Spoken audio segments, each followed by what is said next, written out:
Vâng, ngay sau đây, The Way xin trình bày một sáng tác của nhạc sĩ Lê Chí Hiếu, ca khúc được mang tựa đề Tuổi 20. Xin mời quý vị cùng lắng nghe.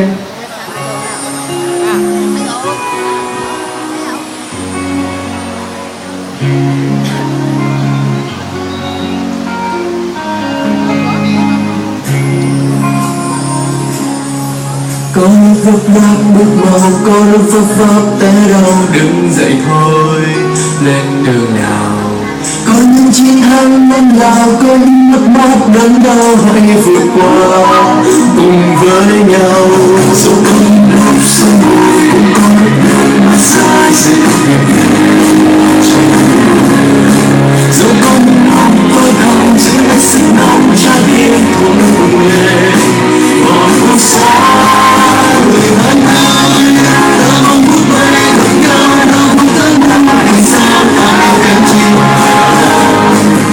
Người hân ơi, ta mong sức sống sụp sôi, ta vui tất cho đời người, ta vui đón bao ngày mới. Người hân ơi, ta mong giấc mơ đời ta, ta sống những cánh buồn xa, ta xây những lâu đài hoa. Người hân ơi, trên môi có đóa hồng tươi, trong tim có anh lưu xuân, trên vai vững mang cả thế gian.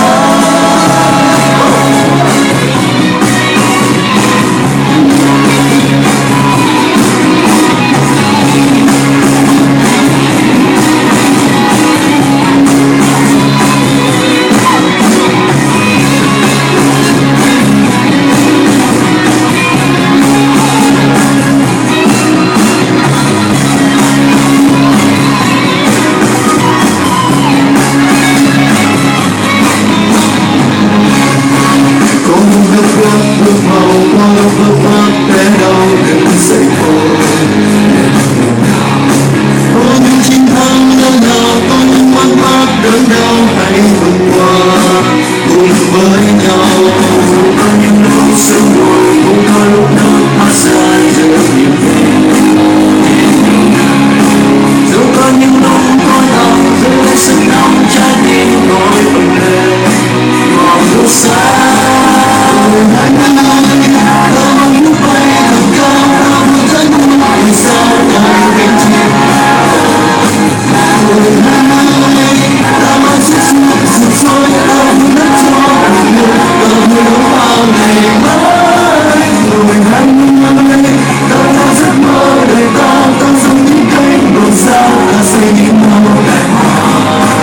Người hân ơi, trên môi có đóa hồng tươi, trong tim có anh lưu xuân, dần dần muốn ôm cả núi sông. Người hân ơi, ta theo giấc mơ đời ta, ta sống những cánh buồn xa, ta xây những lâu đài hoa, ta xây những lâu đài hoa. Trên môi có đóa hồng tươi, trong tim có anh lưu xuân, dần dần muốn ôm cả núi sông.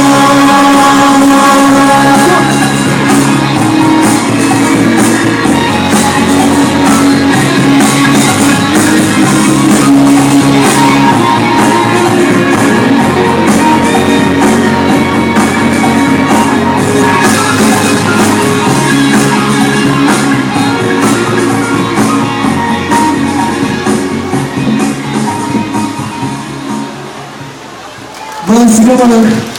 Và bài hát sau đây, The Way xin gửi tới quý vị một sáng tác của nhạc sĩ Huỳnh Phong, ca khúc được mang tựa đề My Darling. Xin mời quý vị cùng lắng nghe.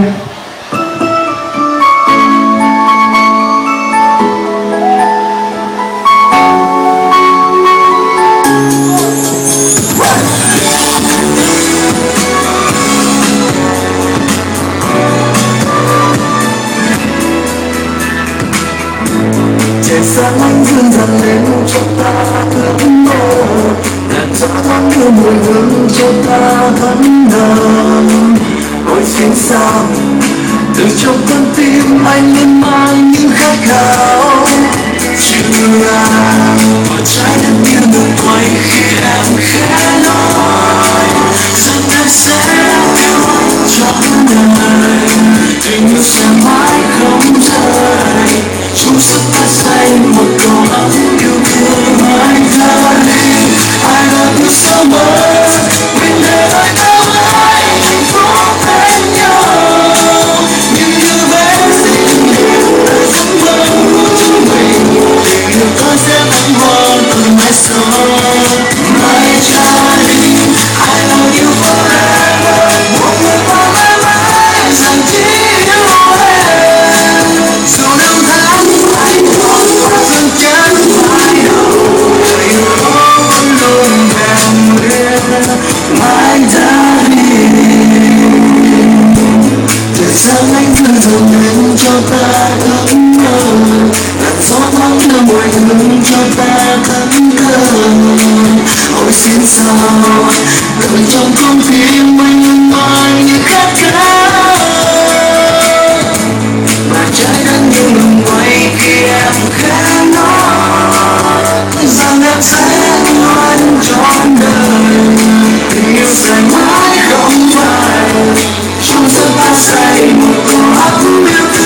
My darling, I love you forever. Một người ta mãi mãi chỉ yêu em. Dù năm tháng vội đổ, thương chẳng vội đổ, đời anh có vẫn còn hẹn nguyên. My darling, my darling, my darling, my darling, oh my darling. Những đứa bé xinh đẹp là giấc mơ của chúng ta, nhưng ta sẽ không mơ. My darling, I love you so much.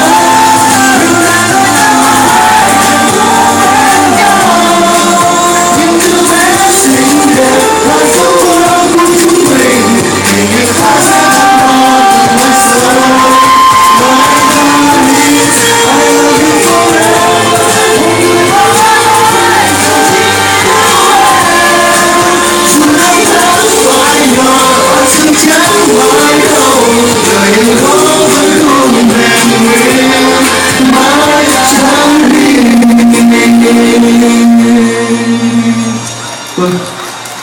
Vâng, và sau đây là bài hát thứ 3. Đội xin gửi tới một sáng tác của nhạc sĩ Đức Huy, ca khúc được mang tựa đề Lời Yêu Thương. Xin mời quý vị cùng lắng nghe.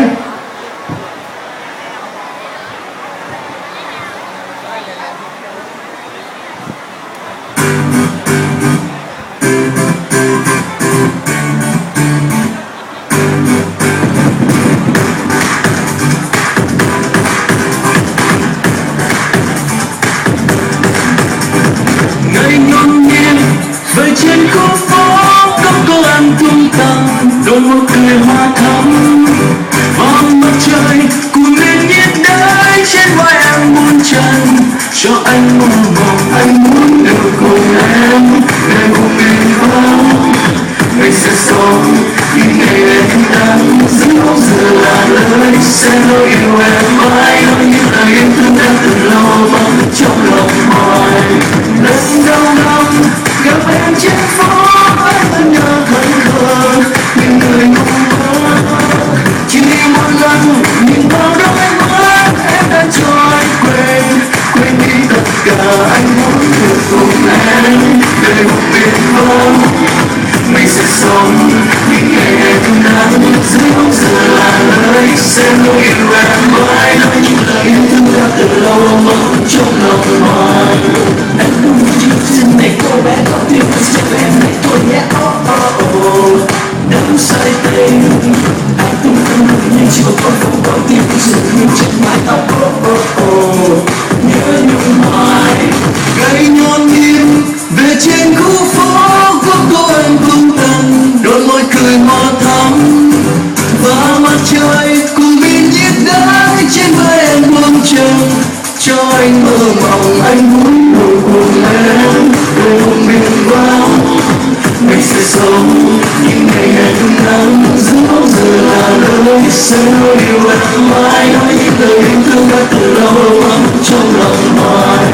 Lần đầu gặp em trên phố anh vẫn ngỡ thẫn thờ những người mong mơ. Chỉ một lần nhìn vào đôi mắt em đã cho anh quên đi tất cả. Anh muốn được cùng em để cùng biển vắng. Mình sẽ sống những ngày này không nắng dưới bóng giờ là lời sẽ nói yêu em mãi, nói những lời yêu thương đã từ lâu vắng trong lòng hoài.